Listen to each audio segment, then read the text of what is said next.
Book review.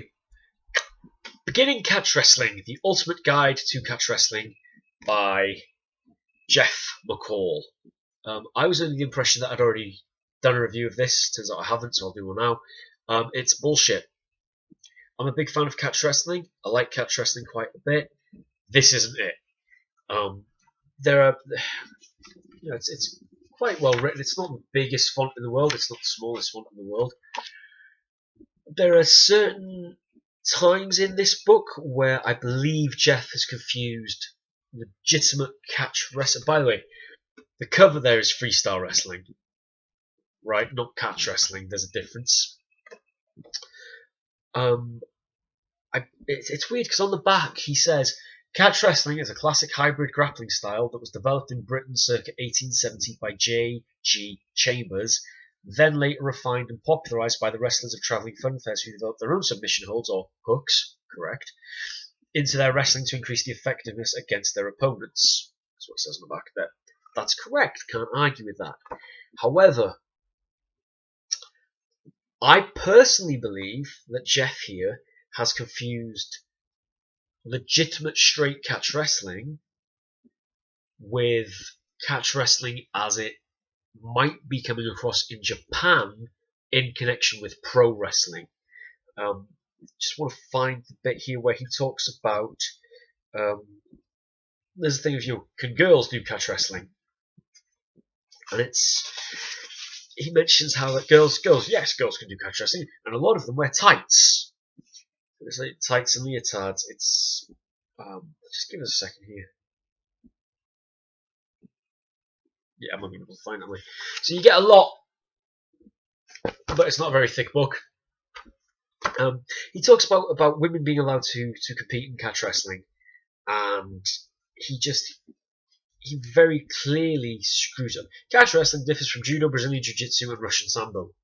It does indeed. He then finishes with a quote from Dan Gable, who's an amateur wrestling legend, but not catch wrestling. There we go. Is catch wrestling safe for women? Chapter 7 starts on page 14. Ends on page 15.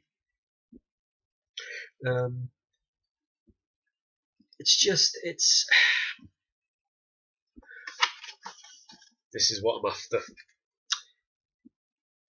In women's catch wrestling, the wrestlers can wear anything they want. However, the old-fashioned shiny hose and leotard get-up is the ideal choice.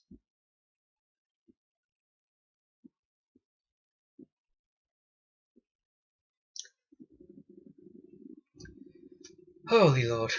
When it comes to women's catch wrestling, the rules are lax in many ways. Combatants can wear elbow and knee pads if they want to.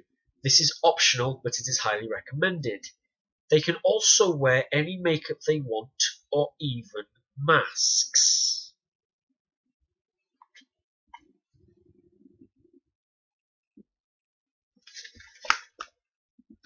This should have been a book written in Wigan about Wigan and the Snake Pit.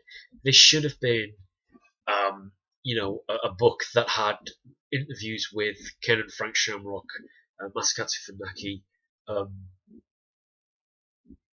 with Minoru Suzuki, with Josh Barnett. It should have had snippets of old interviews from Billy Robinson. Even Dave Turton, has catch wrestling and would have been a good interview. But it doesn't. It doesn't. It cocks up a lot.